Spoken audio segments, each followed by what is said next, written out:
근본적으로 무너지게 생기다 보니까 이 사람들이 뭘 빼내는 거예요? 안 되겠다. 저 요하 문명을 황하 문명에 대체를 해야 되겠다. 그러니까 저 문화를 침탈을 하지 않으면 안 되겠다. 그러다 보니까 고조선의 역사를 갖고 가버린 거예요. 왜? 요하라고 하는 게 고조선의 그 역사가 만들어진 거기. 그게 이제 문화의 주인이 고구려였으니까 그 위에 고조선이 고구리고 그 고구리 문화니까 고구리의 역사를 갖고 간다라고 하는 것은 무슨 뭘 갖고 가는 거예요? 역사를 갖고 간다라고 하는 것은 요하 문명을 갖고 가는 거예요. 그래서 이 동북공정은 역사 침탈을 중심으로 해서 뭘 갖고 가는 거라고요? 문화 침탈을 갖고 가는 거고. 두 번째 중요한 게 바로 뭐가 중요하냐면 영토 침탈을 하는 거예요. 아까 얘기했죠. 이 고구려가 강력이 어디까지예요? 여기 바로 한강까지입니다. 그 얘기는 한강까지가 고구리 문화라고 하는, 고구리 문화를 갖고 간다라고 하는 얘기는 달리 얘기하면은 지금 현재 우리 북조선 땅이 고구리 땅입니다. 그러니까 거기도 전부 이 고구리 문화가 있고 고구리의 역사가 있으니까 고구리가 그까지니까 자기네가 영토 침탈을 하는데 그 명분을 갖고 하는데 국제법적으로는 어떤 게 있냐면은 만약에 북조선이 붕괴가 된다면은 여러분들은 북한이 붕괴가 된다면 당연히 남북이 통일되는 걸로 알죠. 택도 없는 얘기입니다. 국제법을 조금만 자세히 보세요. 지금 우리가 어떤 상태에 있어요? 지금 우리가 있는 건 정전협정 상태에 있어요. 정전협정이라고 하는 것은 연합군을 대표하는 미국하고 북조선하고 중국하고 진화하고 이 3개국이 사인을 한 거예요. 휴전협정서에다가 정전협정문에다가 사인을 했습니다. 그 정전협정문을 읽어보면 어떤 내용이 나오냐면 휴전을 하고 휴전선 이남은 미국이 그 연합군이 관리를 하고 그 이쪽은 북조선하고 중국이 관장을 하는 걸로 돼 있어요. 그런데 만약에 그 한 축인 북조선이 붕괴가 됐다 이러면은 누가 관리하게 됐어요? 국제법적으로는 진화가 관리를 한다 이거죠. 물론 뭐 우리도 할 말이 많아요. 그때에 인민지원군이 왔지 인민군이 온 게 아니에요. 우리가 그 사인을 할 때 총사령원이죠. 사령원 펑하이가 그 인민지원군 대표로 옵니다. 즉 그 당시에 진화는 뭘 하죠? 유엔에 가입을 하려고 하다 보니까 여기에 유엔군이 참전을 하는데 국가군대 인민군이 온다라고 하는 것은 유엔을 송두리째 부정하는 게 되다 보니까 인민군이 안 오고 민간인들로 구성된 인민지원군을 내려보내갖고 우리가 일사후퇴를 막게 되는 겁니다. 물론 이제 이 구체적인 얘기는 다음 또 다른 시간에 얘기를 하는데 그 얘기는 무슨 얘기일까? 근본적으로는 자동 진주권을 갖고 있다. 이렇게 얘기합니다. 그러면은 고구리 역사를 자기네 역사로 갖고 간다라는 얘기를 다른 말로 표현하면은 북조선이 붕괴가 됐을 때에 정전협정문에 의해서 국제법적으로 인정을 받으니까 자동 진주권을 갖고 휴전선까지 내려오겠다. 이게 진화의 전략이다. 이 동북공정은 여러분들 잘 이해를 하셔야 된다라고 하는. 그래서 동북공정은 단순하게 고구리 역사 갖고 가는 역사 침탈이 아닙니다. 그 이면에는 중화 사상을 뒷받침할 수 있는 아까 얘기했던 그 요한 문명을 갖고 가는 문화 침탈이 있고 북조선이 붕괴가 됐을 때 자동 진주권을 가지고 북조선을 갖고 가려고 하는 영토 침탈이 뒤에 숨어 있다. 그래서 지금 흔히 하는 얘기로 여러분 동북 삼성 얘기 많이 들어봤죠. 최근에 동북 삼성이라는 말은 없습니다. 동북 사성입니다. 북조선이 붕괴가 되면은 북한 땅을 갖고 와서 동북 사성으로 만들겠다고 하는 게 저들의 동북공정 논리다. 그래서 우리가 이 문화주권을 지키지 못하고 문화주권과 영토주권과 역사주권을 일치시키지 못하면은 나타나는 사태가 바로 이 동북공정 같은 사태라고 하는 부분이에요. 여러분들 그렇게 이해를 하시면 됩니다. 그런데 이 북방 영토가 단순하게 그냥 우리가 역사 속에서만 이렇게 나오는데 역사 속에 나오는 영토하고 국제법에 나오는 영토가 틀린 점은 딱 하나가 있습니다. 여러분들 이런 것도 조금 알고 계시는 게 좋아요. 우리가 역사 속에서 나오는 문헌상의 대부분에 나오는 거는 이 영토라고 하는 개념은 공간의 개념입니다. 근데 오늘날 국제법에서는 공간의 개념이 아니고 선의 개념이에요. 이 선이 있어야지 그 안쪽이 우리 영토로 이렇게 인정을 한다라고 하는 거예요. 그러면은 우리가 실질적으로 고토 회복을 하는 것도 중요하지만 국제법적으로 인정을 받을 수 있는 우리 문헌상의 최초로 선에 의한 영토가 어디까지인가 이걸 아는 게 되게 중요하죠. 그 선에 의한 게 바로 강도 1627년 잘 알죠. 정묘호란이 일어났을 때입니다. 후금이 쳐들어와 갖고 우리가 강화도까지 도망을 가서 거기서 뭘 하죠? 강도 해명을 맺습니다. 이 강도 해명을 맺을 때에 최초로 각전봉강 이런 말이 나옵니다. 그건 뒤에 나오기 때문에 그냥 넘어가겠습니다. 거기에 청나라하고 우리하고 최초로 선에 의한 국경입니다.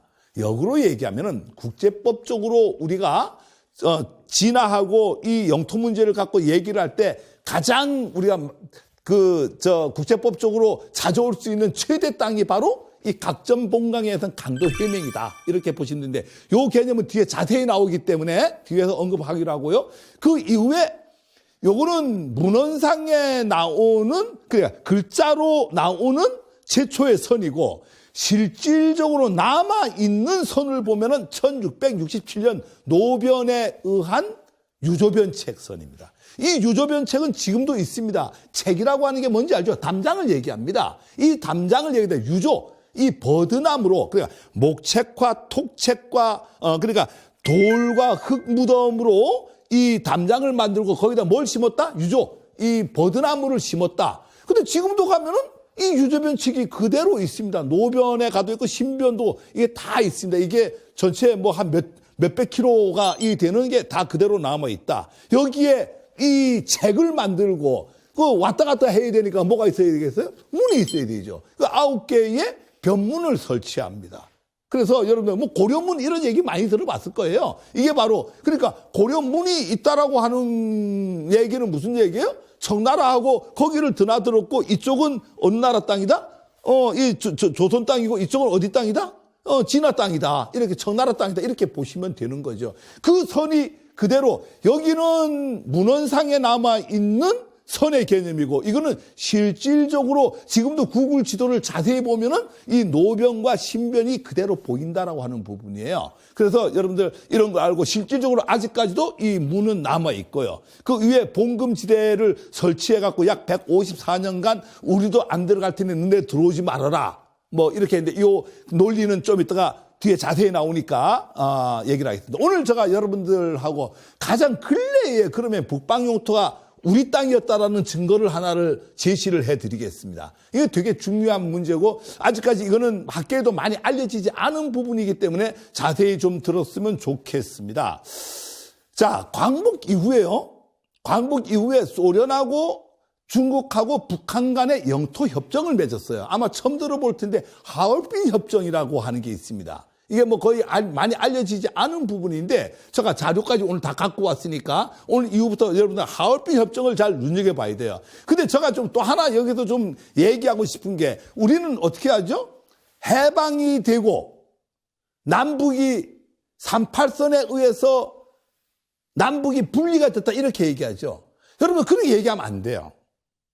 그 얘기는 그렇게 인식을 하는 게 바로 아까 압록강과 두만강까지가 우리 땅이라고 하는 그 고정관념 때문에 그렇게 인식하는 거예요. 그 당시에 우리는 남북의 이체제가 아니고 그 북방용토까지 우리 땅이라고 인식을 한다면 삼체제였다라고 하는 걸 여러분 분명하게 기억을 하셔야 됩니다. 무슨 얘기냐면은 45년도 8월 15일 날에 해방이 되고요. 8월 20일 날에 간도 임시정부가 수립이 됩니다. 간도 임시정부가 어디에 수립이 돼요? 압록강 이북에 수립이 됩니다. 그러니까 우리가 이 38선 밑에는 대한민국이 수립이 되고요. 아니 물론 그때는 대한민국 아닙니다. 미군의 통제를 다시 받죠. 3년간. 미 군정 체제가 들어서고요. 38선 위에는 누가 들었어요? 우리 말하는 북한. 그러니까 조선민주주의 인민공화국이 들어서고 그다음에 압록강 위에는 뭐가 들어선다고요? 간도 임시정부가 들어섭니다. 이 3체제로 여러분들 인식을 해야 된다. 그러니까 여러분들은 이미 머릿속에 한반도라고 하는 개념, 그 한반도는 압록강, 두만강이 우리 제일 윗선이다. 이거를 인식하니까 그 내에 갇혀갖고 해방이 됐을 때 나라가 몇 개가 설립이 됐는데 그러니까 2개만 설립이 됐다. 안 그렇습니다, 여러분들. 3개가 설립이 됐다 이거예요. 그래서 45년도 8월 20일에 간도 임시정부가 수립이 되고요. 47년도에 하얼빈 조약을 맺습니다. 이 하얼빈 조약이 너무나 중요합니다. 하얼빈 조약이 뭐 결론적으로 간단하게 얘기할게요. 저 소련에서 압록강 이북 연구를 하다 보니까 거기가 옛날에 조선 땅이었더라. 그러니까 해방이 됐으니까 중국 이거 너네 거 아니니까 이거 저 북조선의 조선민주인민공화국에 줘.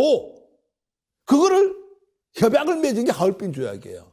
그 실무 협상을 2번 합니다. 그걸 평양 제1회담, 평양 제2회담. 여기를 통해 갖고 결론적으로 얘기하면은 지도를 그려 갖고 여기까지가 줘야 되는 땅이야.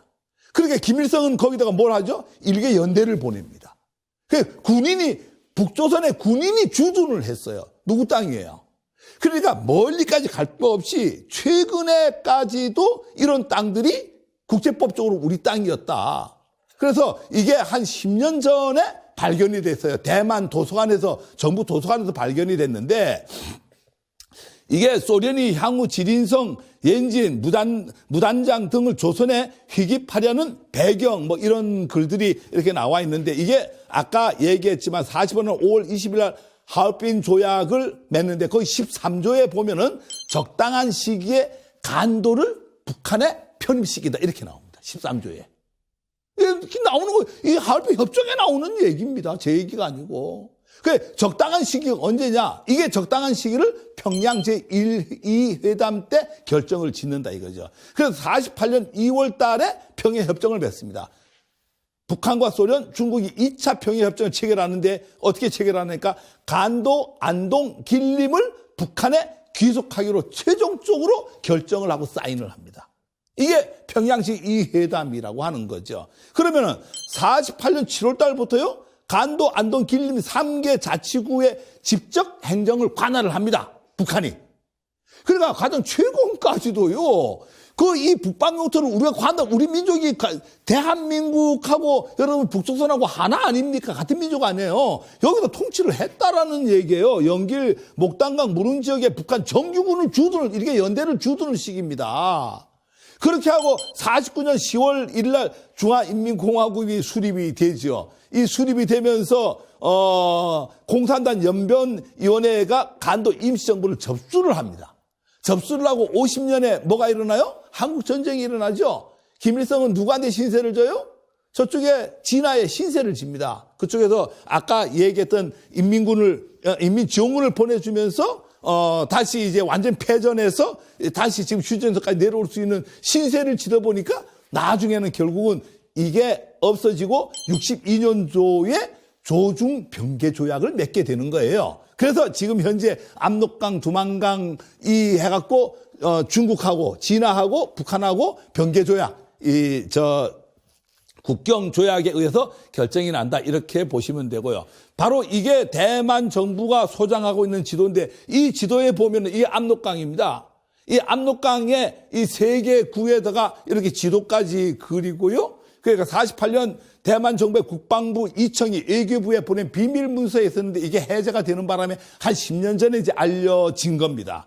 지도에 동북 구성 중 압록강, 두만강을 접한 안동성의 안동구, 길림성의 길림구, 간도성의 간도구 등이 북한 영토로 표시가 돼 있다라고 하는 거고요. 소련, 중국, 북한이 동북 지역의 한인 자치구 3곳을 분할해갖고 획정한 협정문에 따른 지도입니다. 저 지도가. 그래서 압록강, 두만강 이쪽에 안동, 지린, 간도의 3개 자치구가 그 당시에 해갖고 이게 평양 제2협정에서 사인을 해갖고 양국이 실질적으로 저거를 지배를 하고 통치를 하고 아까 얘기했던 김일성은 일개 연대에 군인까지 주둔을 시키면서 우리 영토로 획정을 했다. 이렇게 보시면 됩니다. 그러니까 먼 얘기가 아니고 최근까지도 가장 가까운 시간까지도 우리 땅이었다. 그래서 오늘 이 시간에 요 얘기 일단락의 마지막은 역사와 영토와 문화의 주인이라고 하면서 영토의 주인은 그 땅에 뿌리를 내리고 살아온 사람의 지역의 문화주권자가 영토주권자다. 국가 간 경계는 국제법에 의해서 결정이 되는데 영토 인식 확대로 경제 영토, 잠재적 영토, 민족사적 생활 영토론을 인식을 하고 이해를 하고 과거에 대한 자부심과 미래에 대한 목표 인식을 명확하게 갖자. 그래서 이 잠재적 영토관 이 영토 문제는 과거의 문제가 아니고 미래를 열어가는 미래의 문제고 오늘 현재의 문제다. 이렇게 보시면 되겠습니다. 그래서 지금까지 이 잠재적 영토관을 했는데 이 잠재적 영토관에 의해서 우리 역사가 어떻게 해갖고 이렇게 축소가 됐는지 지금부터 얘기를 할 수 있도록 하겠습니다. 먼저 이 결론부터 먼저 말씀을 드리겠습니다. 이렇게 아까 얘기했던 잠재적 영토관, 이제 봉황의 지도라고 합니다. 이 봉황의 지도가요, 1627년 강도 해명에 의해서 유저변책 성에서 이게 국제법적으로 인정을 받을 수 있는 지도입니다. 그런데 우리는 1712년도에 뭐가 만들어지죠? 여러분들 많이 알고 있는 백두산 정계비가 만들어지죠. 백두산 정계비가 만들어지면서 서간도를 청나라에 뺏기게 됩니다. 그 다음에 1860년도에 우리하고 전혀 관계없이 청나라하고 러시아하고 베이징 조약을 맺습니다. 이 베이징 조약에서 연해주가 이게 날아가게 됩니다. 활양을 하죠. 청나라가. 우리와 상관없이 우리 땅인데도 불구하고. 그리고 1867년도에 메이지 유신에서 대마도가 일본의 반적 봉환에 의해서 넘어가게 됩니다. 가장 중요한 건 전쟁 한 번 없이 여기까지 왔어요. 네 번째로는요, 1909년도에 간도 협약을 맺죠. 청나라하고 일본하고 맺습니다. 우리하고 아무 관련 없이 여기에 북간도가 동간도하고 북간도가 날아갑니다. 이까지를 보면은요, 강도 해명에 의해서 이게 국제법적으로 찾을 수 있는 땅인데요. 백두산 정계비, 베이징 조약, 메이지 유신, 간도 협약. 전쟁 한 번 없이 이런 땅이 이렇게 쪼그라들었다는 거예요. 1953년도에 한국 전쟁에서 휴전을 함으로써 요게 남아있죠. 저 광활한 대지가 우리 땅인데도 불구하고 우리는 지금 여기서 이렇게 살고 있다라고 해요. 그러면 지금부터 어떻게 저기서 이까지 이렇게 오는가 그 과정을 한번 간단하게 설명을 드릴 수 있도록 하겠습니다. 유저변책이라고 하는 개념을 잘 아세요. 아까 얘기했죠. 유저변책. 유저변책은 책을, 담장을 만드는데 뭘로 만든다고요? 담장을 만드는데 그 토태, 그러니까 흙과 돌로 담장을 만들고 유조, 이 버드나무를 심었다 이러는데 1600 정무혈환 때요. 3월 13일 조선과 후금은 강화도에서 강도 회맹을 체결을 합니다. 서로 회맹은 맹세한다라는 얘기예요. 맹세를 하는데 후금이 침입에 맞서 강화도 천도로 항거한 조선은 후금에 다시 항복을 하는 거예요. 정무호란이죠. 이게 호란입니다. 그래서 그때의 이 실록에 보면 뭐라고 나오니까 검은 소 한 마리와 검은 말 한 마리에 목을 쳐서 제사를 지내고 형제의 맹세를 하니 이를 강도 해명이라 한다. 서로 이제 피 쏟아갖고 형제 애를 해갖고 맹세를 하는 거예요. 근데 강도해명 3조에 보면은 국경에 관련된 내용이 나오는데 조선국, 여금, 국입, 서아, 양국, 기, 강화, 호금, 후, 양국, 각존, 서약, 각전, 본강. 뭐 얘기하려고 하는 게 바로 이 얘기예요. 각전, 본강. 그러니까 조선과 청국은 서약하노니 양국은 이미 강화하였기에 지금부터 양국은 서약을 지키고 각자의 강력에서, 이 각자의 강력이라고 하는 게 선이 있다라는 얘기예요. 각자의 강력을 봉하여 보존하기로 한다. 그래서 한민족의 주변 민족과 침입에도 불구하고 독립국가를 우리는 이 당시에 그래도 유지를 했고, 후금은 조선을 직접 통치하지 않고 동생의 나라로 해갖고 형제의 애를 맺었다. 이렇게 나오는데, 여기서 각전 봉강이라고 하는 게 각자 영역을 봉하여 온전히 보존한다. 이런 부분을 우리가 국경이라고 한다. 이렇게 보는데요. 여기서 이제 그 강도해명에서 정묘호란 이전에는 선에 의한 게 나오지가 않습니다. 근데 이때 이제 원칙적으로 조선과 중국이 국경이 존재하지 않았다. 그러니까 공간의 개념만, 여기가 우리 땅이야라고 하는 공간의 개념만 있었는데, 각전봉강이라고 하는 문헌적의 최초의 이게 국경이라고 하는 개념이 나오게 되는데, 그 1920년 강도해명 이후 각전봉강에서 봉금지대를 설정을 합니다. 봉금지대 얘기 좀 이따 할게요. 1638년 구계에서 동쪽으로 25km 이동해서 신계를 만들었다. 이런 말이 나옵니다. 역사에 나오는 얘기예요. 호조에 나오는 얘기인데 국에서 동쪽으로 25km 이동하여 신계를 만들었다. 신계를 만들었다라는 얘기는 새로운 경계를 만들었다라는 얘기는 국계가 존재했다라는 얘기죠. 국계가 존재한 게 아까 각전봉강 1627년도 얘기입니다. 그게. 그래서 1644년 베이징 천도 후 무인 국경지대를 조금씩 잠식해 들어옵니다. 자, 이게 무슨 얘기냐니까 이렇게 얘기합니다. 뒤에 나오는 얘기를 앞에서 먼저 얘기를 할게요. 각전봉강한다. 그리고 조선의 영토는 압록강과 두만강까지로 한다. 왜? 전쟁에서 청나라가 이겼어요. 구금이. 이기고 진해가 결정을 짓는 거예요. 너네 영토는 어디까지냐? 여기 압록강과 두만강까지로 한다. 우리는 유조변책까지로 할 테니까 이 압록강과 두만강과 유조변책 사이는 봉금지대로 한다. 그 얘기는 우리도 거기는 안 들어갈 테니까 너네도 들어오지 말아라. 그 얘기를 달리 얘기하겠습니다. 전쟁에서 누가 이겼어요? 후금이 이겼죠. 청이 이겼잖아요. 청나라가 이겼는데 자기 나라 땅에다가 봉금지대를 만들겠어요? 아니죠. 누구 땅에다 만들겠어요? 뺏은 땅에다 봉금지대를 만들겠죠. 이 당시에 봉금지대를 왜 만들었냐면은 이때 후금은 심양에 있었는데 1644년도에 천도를 하죠. 어디로 갑니까? 베이징으로 내려갑니다. 북경으로. 내려가다 보니까 사실 여러분도 잘 알다시피 여기는 만주족이잖아요. 인구가 적습니다. 심양에 있다가 베이징으로 넘어가니까 적은 인구가 다 내려가면 여기 지킬 사람이 있다 없다? 당연히 없죠. 없으니까 조선이 올라왔고 아까 겁이 나니까 거기를 봉금지대로 만드는 거예요. 그러니까 너네는 가장 올라올 수 있는 선은 어디까지 와라? 그냥 압록강 두만강까지만 올라오고 우리도 이쪽에 유조변책선 이런 안 넘어가겠다. 그러니까 우리도 안 들어갈 테니 너네도 들어오지 말아라. 그 땅은 전쟁에서 이긴 나라가 그렇게 지정을 했다라는 얘기는 우리 땅이었기 때문에 우리 땅에다 봉금지대를 만들었다. 이렇게 해석을 하시면 되겠습니다. 그러고 난 뒤에 1644년에 베이징 천도 후에 거기를 조금씩 잠식해서 이렇게 들어오는데 잠식해서 들어와갖고 선경변장, 그 새로운 국경이 하나가 만들어집니다. 오늘 요 얘기를 중심적으로 하는데 요게 이제 1667년입니다. 67년도에 유조변책 노변이 만들었는데 요게 이제 여러분들 만리장성 끝에 있는 산해관 얘기 많이 들어봤죠? 그 산해관에서 위원보 저 꼭대기 올라가면 개원이라고 하는 개원현이 있습니다. 개원현에 위원보가 있고 거기서 밑쪽으로 쭉 내려 우리 의주 바로 이쪽에 보면 봉황성이 있습니다. 요까지를 아까 말했던 유조변책을 만듭니다. 요거를 이제 우리가 만드는데 이게 신변이라고 합니다. 노변이라고 합니다. 그래서 여기다 아까 책을 만들고 거기다가 문들을 만들고 거기다 버드나무를 심었다. 이렇게 보시면 되고요.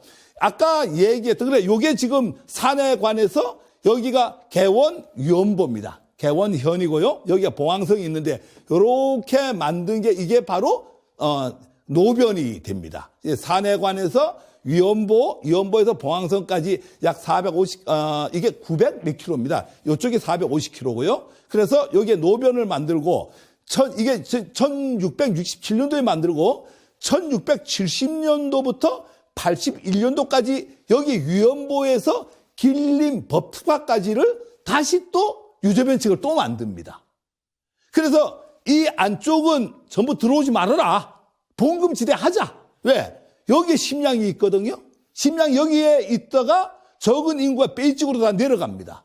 천도를 한다라고 하는 거예요. 하니까 여기에 지킬 사람이 없잖아요. 그러니까 조선에서 올라오면 한 방에 여기 조선 아닙니까? 한 방에 먹힐 것 같으니까 우리도 안 들어갈 테니 너네도 들어오지 마. 이게 바로 봉금지대라고 하는 개념입니다. 그래서 길림시에서 시작해서 개원 위원보의 변문을 만들고 노변인 산해관 위원보 변문에서 이 법특 동양자산의 법특합 여기입니다. 여기까지에 해가지고 송화강에 이르는 데까지를 이렇게 봉금지대로 만들고 여기를 길림 유조변장 이렇게 얘기합니다. 그래서 이렇게 해갖고 완전히 이 선들이 만들어졌다.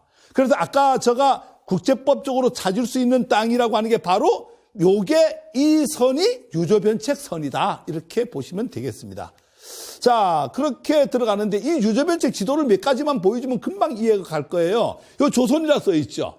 그리고 요게 이렇게, 이게 뭐예요? 황조직성 지어 전도입니다. 이 앞에 황자가 들어가면 무조건 황실에서 만든 거예요. 개인이 만든 게 아니고. 요거 황실에서, 프랑스, 그 전문학자한테, 지리학자한테 이 지도를 만들어 달라고 한 지도가 바로, 이 지도인데 이게 미국 국회 도서관에서 소장하고 있는데 이것도 나온 지가 한 10몇 년뿐이 안 됩니다. 이 지도가. 그래서 여기 보면은 여기 조선에서 있고 이쪽만 이게 청나라다. 이게 바로 유저변책 선이다. 이렇게 보시면 되고요. 아까 뭐 봤던 지도고요. 요것도 이제 요령선 박물관에 전해가 만들어 놓은 유조선 지도예요. 봉황문, 애양문, 감창문, 영행문, 위원보까지 6개의 이렇게 변책문이 있다. 이렇게 보시면 되고요. 서북 피하 양계 만리 일남 지도. 요거는 이제 1750년 초에 발간한 해동 지도 책 속에 수록된 건데요. 요게 이제 서북쪽이라고 하는 것은 청나라 진화 쪽이죠. 그쪽하고 경계를 어떻게 하느냐라고 하는 지도인데 아까 여기 이제 압록강이고 이거 두만강이라고 보면 백두산이 여기 있습니다. 여기 보면은 이렇게 아까 얘기했던 노변, 신변이 전부 있어갖고, 이렇게, 유저변책이 이렇게 나오게 된다. 이게 선에 의해서 나오니까 저 선은 무슨 선이라는 얘기예요? 국제법으로 인정을 받을 수 있는 선이다. 이렇게 보시면 되고요. 조선 여진 붕괴도도 저렇게, 나오게 되고요. 그 다음에 여지도 집에 조선 여진 양국 경계도 여기도 이제 이게 뭐 조선하고 여진족하고의 어떤 그 경계도 나오는데 여기도 이런 어떤 신변이 나오고 이게 노변이 나오고 이렇게 다 나오게 됐다. 그래서 이건 선에 의한 최초의 하나의 국경이다. 이렇게 보시면 됩니다.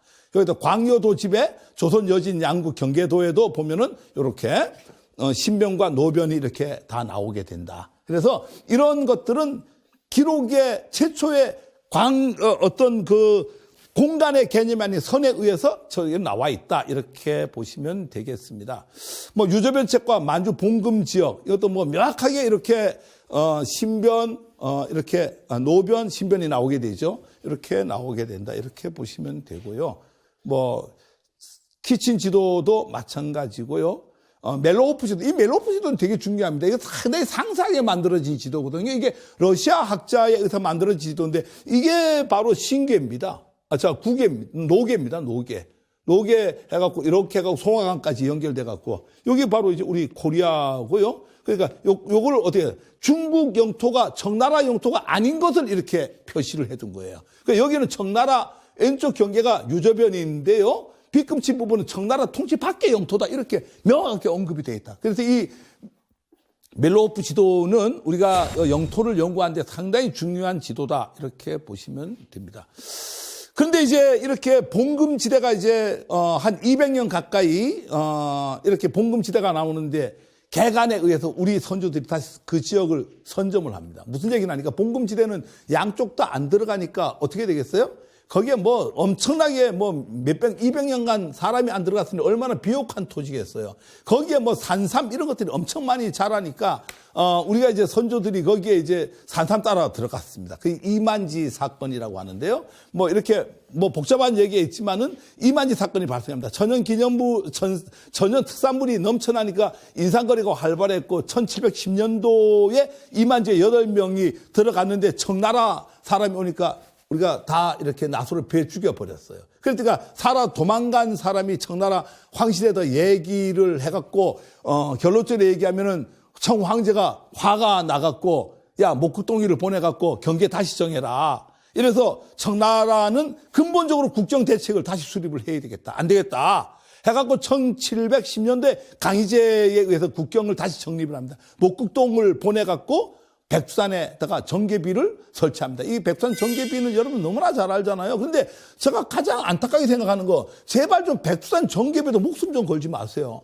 백두산 전개비는 정확하게 표현하면은 국경을 결정짓는 선이 될 수가 없습니다. 이게 뭐 비석이 무슨 그 국경을 결정지. 그 이전에 뭐가 있어요? 그 이전에 보면은 우리가 유저변칙 선이 있잖아요. 그래서 1712년에 사람을 보내갖고 세우는데 뭐 너무 잘 알잖아요. 이거 뭐 그냥 기획이 아니고 생략하겠습니다. 이런 정계비를 이렇게 세웁니다. 여기다가 정계비를 세우게 되고요. 여기다가 이게 바로 도문강입니다. 이게 이제 백두산이고요. 근데 한 가지만 제가 좀 깊이 다시 한번 얘기하고 싶어요. 여러분들은 두만강의 발원지를 어디로 보고 있어요?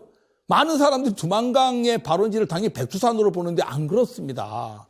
백두산이 두만강의, 압록강의 발원지는 백두산이에요. 압록강의 발원지는요. 두만강은요, 백두산에서 60km 동쪽에 있습니다. 그러니까 이 사람들이 자꾸 이 두만을 도문으로 이렇게 하는 그런 엉터리입니다. 그 석굴수, 요런 쪽이 전부 60km 바깥쪽에 동쪽에 두만강의 발원지가 있다. 이렇게 여러분들 인식을 하셔야 되고요. 이게 여러분들 백두산에서 내려가는 1도백화, 2도백화, 3도백화, 4도백화, 5도백화 이런 얘기 많이 들어봤죠? 우리나라에 보면 2도백화 물도 있고 이러는데 5도백화가 바로 도문강입니다. 중국 지도에 보면은 도문강에 나오죠. 이 도문강에다가 토태하고 석태를 인공 울타리를 쳤다라고 하는 게 나오게 되고 지금도 가면은 토태하고 석태가 존재하고 있다라고 하는 부분이에요. 이걸 경계로 삼았다 이렇게 보시면 되고요.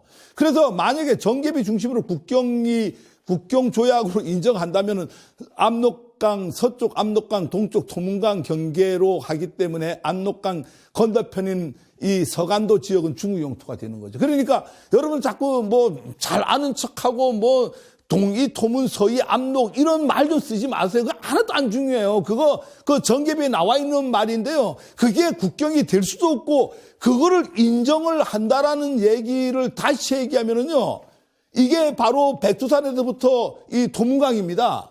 이거를 국경으로 인정한다라는 얘기는 국제법으로 찾을 수 있는 이거를 빼놓고 이거를 그냥 청나라에 주겠다라는 얘기예요. 그런 멍청한 국민이 어디 있어요. 그래가지고 자꾸 우리 역사 아는 사람들이 영토라고 하는 개념도 모르고 국제법으로 찾을 수 있는 선을 두고 정계비는 국제법으로 찾을 수 없는 거예요. 그거는 비석입니다. 그 비석에 나와 있는 글이죠. 서희, 압록, 동이, 토문 이렇게 나와 있는 그 글을 그걸 인정한다는 얘기는 서간도를 청나라에 갖다 바치겠다 이런 얘기가 되는 거예요. 그래서 국경 조약으로 인정을 하지 않으면은 이전 상황이 유조변책이 경계가 되는 거예요. 오늘 이 순간부터 백두산 정계비를 가지고 우리하고 중국하고 우리 경계 땅이니 이런 얘기 절대 하면은 안 된다라고 하는 얘기예요. 그래서 중요한 게 하나 더 얘기하고 싶은 거는요. 백두산 정계비가 설치되면서 우리는 사실 서간도를 잃게 되는 거예요. 전쟁 없이 잃게 되는 거예요. 이만지 사건 때문에요. 근데 중요한 건 이거예요. 이 도문강 해독 때문에 1885년도에 울류감계회담을 맺습니다. 감계회담이라고 하는 국경회담을 얘기하는 거예요. 여기에 87년도에 정예감계회담을 맺습니다. 이때에 유명한 말이 있죠. 우리 이중화 선생이 대표로 갑니다. 오두가단 국강불가축 이런 얘기입니다. 나의 머리, 오두가단 나의 머리를 자를지언정 국강 나라의 강토를 불가축 축소할 수 없다. 얼마나 멋진 말입니까? 이게 바로 이 정예감계회담에 가갖고 87년도에 가갖고 이 도문강이 두만강이니 도문강이 있느니 싸우다가 오두가단 국강불가축 우리는 어떤 내 목을 자를지언정 우리 강토를 축소할 수 없다 이렇게 하고 결렬이 됩니다. 결렬이 되니까 3차 회담을 천국에서 원세계가 1888년도에 다시 조선에 3차 강계회담 다시 하자 이렇게 옵니다. 그런데 그거를 우리가 어떻게 하자 받았어요. 우리가 회담을 하려고 하는데 1909년도에 뭐가 일어나죠? 간도 협약을 일본하고 청하고 맺는 바람에 이 3차 회담이 불발이 돼버립니다. 그래서 지금도 한국과 중국은 국정회담이 진행 중입니다. 아직까지도요. 이건 계속 진행해야 됩니다. 그래서 그렇게 알고 계시고 이 당시에 구한말 동아시아의 정세를 보면 청나라는 자강운동을 펼치죠. 양무운동을 펼치고요. 일본은 뭘 합니까? 메이지 유신이 일어납니다. 이 두 가지를 잘 아셔야지 이 청나라의 양무운동과 일본의 메이지 유신 때문에 우리가 이제 땅을 뺏기게 되는 게 바로 연해주와 이쪽에 대마도가 된다 이거죠. 이게 뭐 중국 근대화의 양무운동은 되게 중요하죠. 자강운동인데요. 중국과 소련의 최초의 국경은 네르친스크 국경회담입니다. 자, 이게 뭐 우리 그 두 개 나라의 역사를 다 얘기하려고 하다 보면은 너무 긴 얘기니까 다음에 여러분들이 한번 요건 자세히 좀 볼 수 있도록 좀 찾아볼 수 있도록 하고요. 결론적으로 얘기하면은 이 아이군 조약으로 인해 갖고 아무르강 밑쪽을 이렇게 넘어가게 되는데 여기서 이제 뭐 결론만 제가 말씀드리면은 아편 전쟁이 일어납니다. 아편 전쟁이 일어났는데 청나라가 어떻게 되죠? 저 영국하고 불란서가 막 몰려오니까 도저히 혼자 이거를 할 방법이 없어요. 누구한테 SOS를 치냐면은 러시아한테 우리 좀 살려줘. 이러니까 러시아가 와서 중재를 해줍니다. 중재를 해주니까 본토를 안 치고 이쪽에 그 아편 전쟁 잘 알잖아요, 여러분들. 홍콩을 조차를 해주죠. 시효라고 하는데요. 100년간 조차를 해주니까 러시아가 중재를 해주니 고맙잖아요. 그러니까 러시아가 어떻게 되냐면은 이 당시에 여기에 한풍제가 열하행궁으로 도망을 갑니다. 청나라 황제가요. 도망을 가고 그 동생 공친왕이 영불연합군하고 강화를 위해서 협의를 하다가 이거 도저히 안 되니까 러시아 대사인데 중재를 요청한다. 이렇게 나오는데 그래서 어떻게 하면 잘 해갖고 공친왕이 뭘 승낙을 하니까 러시아 대사가 강화 중재 대가로 이 영토를 달라. 활양을 해달라. 이러니까 공친왕이 어쩔 수 없이 이 중땅이 누구 땅을 주죠? 우리 땅인 연해주를 주게 됩니다. 그럼 우리는 전쟁 한 번 없이 이 청나라가 줬는지 안 줬는지도 모르게 우리는 이 땅을 뺏겠다. 그래서 청이 베이징 조약으로 러시아의 연해주를 이렇게 해서 활양을 하게 됐다. 바로 이 땅입니다. 그래서 우리는 최초로 러시아하고 국경을 이렇게 마주하게 됐죠. 이 당시에. 그래서 이 땅도 우리 땅인데도 불구하고 이 땅이 넘어가 버렸다. 이렇게 보시면 됩니다. 우리가 북방 영토라고 하는 개념이 여기가 이제 간도고요. 여기가 연해주라고 하는데 이 파란색 지역이 러시아가 점유하고 있고 보라색 지역이 중국이 지금 점유하고 있습니다. 이래서 우리는 서간도를 잃고 연해주를 잃게 됩니다. 그 이후에 이제 바로 일본이 대정봉환이 일어나죠. 대정봉환은 뭐야? 막후들이 지방 영주가 각자가 하다가 우리가 천황체제로 가자. 이게 대정봉환입니다. 이게 1687년도에 일어나고요. 그 이후에 다음에 1688년도에 메이지왕이 중심이 되고 메이지 유신을 일으킵니다. 메이지 유신은 다른 거 없어요. 지방의 막후들이 자기가 갖고 있던 영민과 영토 이거를 천황한테 바치는 거예요. 그거를 이제 우리가 봉환한다 이렇게 얘기해요. 자, 여기서 중요한 거 하나만 얘기할게요. 이걸 우리가 판적봉환이라고 하거든요. 국가의 3대 요소가 뭐죠? 국민과 영토와 주권이잖아요. 주권은 소프트웨어고요. 그럼 영민과 영토. 영민과 영토를 영민을 다스리는 걸 국민을 다스리는 걸 관리를 뭘로 해요? 호적을 하죠. 호적. 영토를 관리하는 걸 뭘로 해요? 지적공사 알잖아요. 지적이라고 합니다. 그러니까 호적과 지적이라고 하는 것은 영민과 영토를 관리하는 것을 호적과 지적. 그래서 이 호적과 지적을 판적이라고 하는 거예요.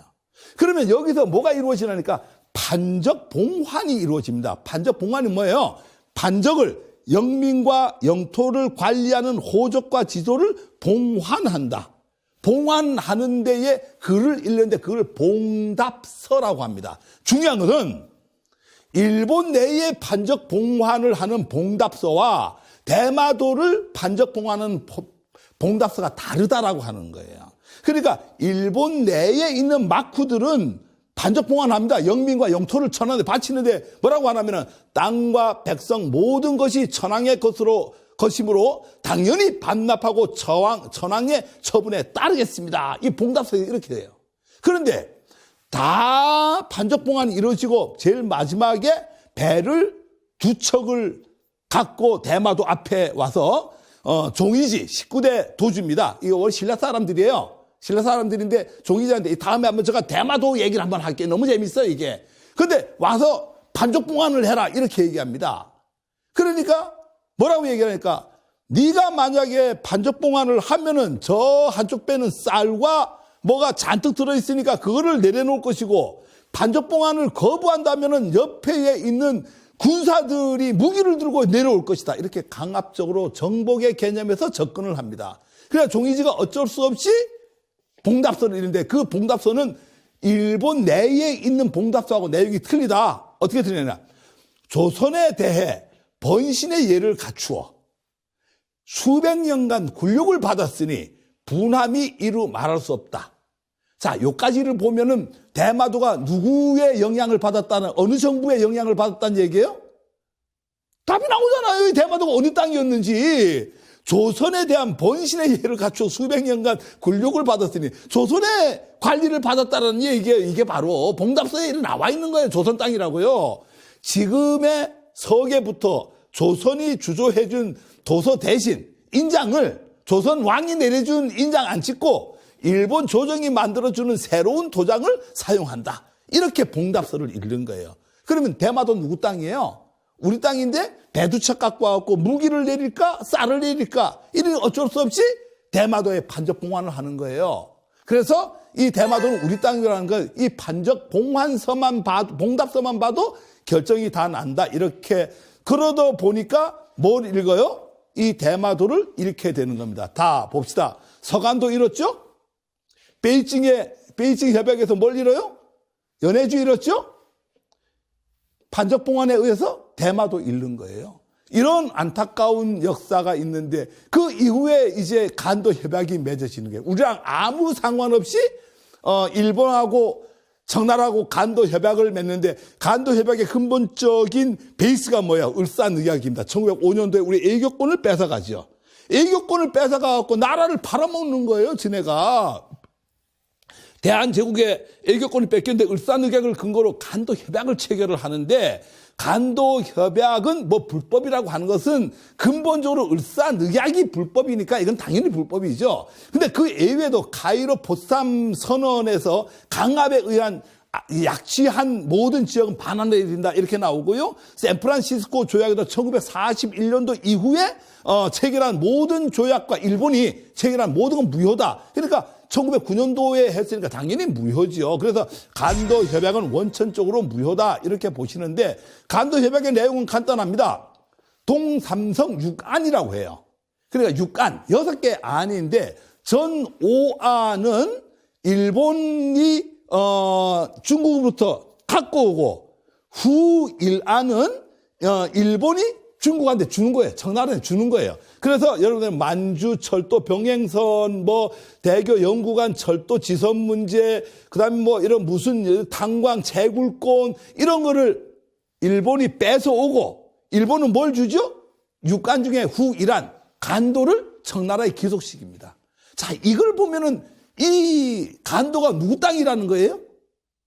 조선 땅이라고 하는 거죠. 대한제국 땅이라고 하는 게. 생각해 보세요. 청나라가 미쳤다고 자기 나라 땅을 이거하고 맞바꿉니까?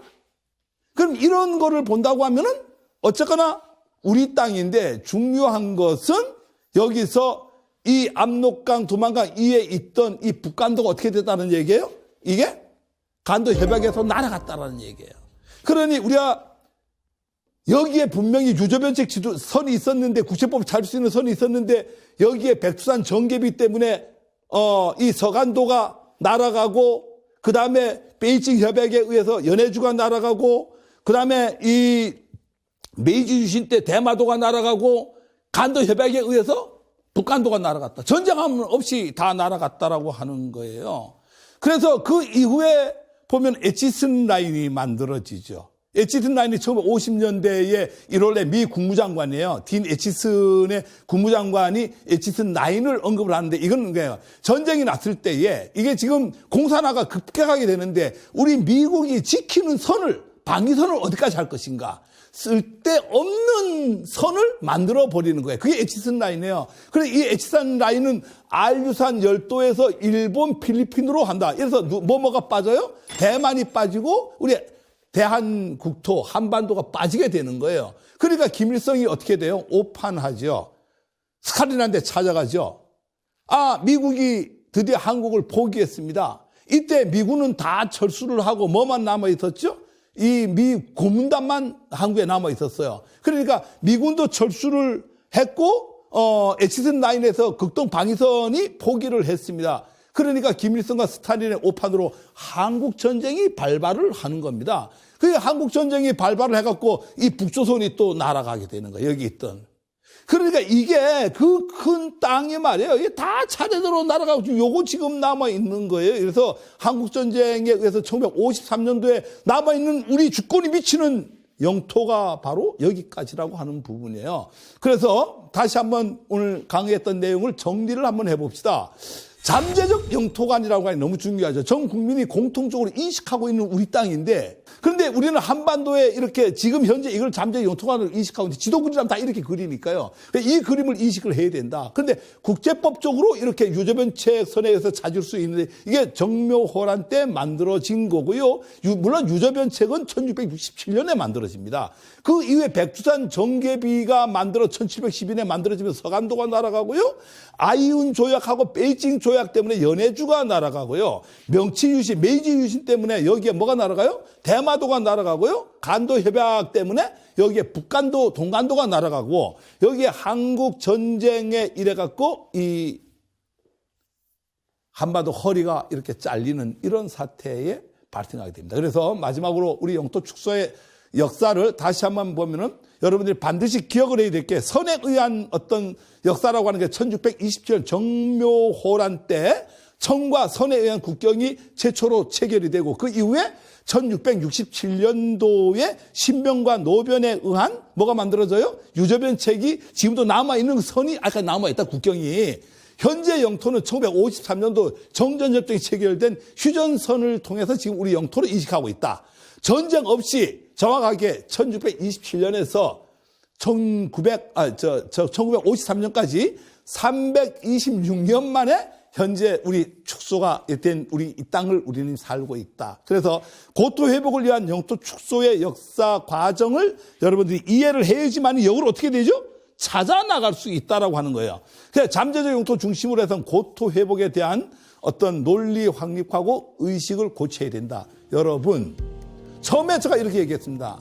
자기 땅을 누가 뺏어가면은 얼마나 억울하고 얼마나 평생을 싸웁니까? 내 땅은 되게 중요한데 민족의 땅, 나라의 땅은 우리는 관심을 안 갖고 있는 게 현실입니다. 여러분, 이 영토의 역사라고 하는 것은요, 역사이니까 과거를 얘기하는데 이 영토의 역사는 미래입니다. 해양 영토를 우리가 제대로 지키지 못하면은요, 여러분 제7왕국을 뺏기게 됩니다. 많은 사람들이 저 독도 앞바다가 어느 나라 바다나 이러면은 대부분의 사람들이 뭐라고 얘기하는지 아세요? 거기는 우리나라 바다라고 합니다. 죄송하지만 독도 앞바다는 우리 바다 아니에요. 일본하고 공동수역으로 돼 있어요. 국제법적으로요. 그러니까 우리가 이 영토 문제는 과거의 문제가 아니고 현재의 문제고 미래의 문제라고 하는 거예요. 영토를 모르면 자기 땅을 뺏기면 억울해갖고 잠을 못 자잖아요. 민족의 땅을 전쟁 없이 326년 동안에 저렇게 쪼그라들었어요. 여러분들 이런 내용을 알고도 분노하지 않으면 배달족이 아닙니다. 반드시 이런 문제는 보고 분노해야 되고 바로 알고 우리 땅을 바로 찾아야 된다. 이렇게 얘기하고 싶습니다. 여러분 영토 문제에 보다 많은 관심을 갖고 임해주기 바라겠습니다. 강의 마치겠습니다. 감사합니다.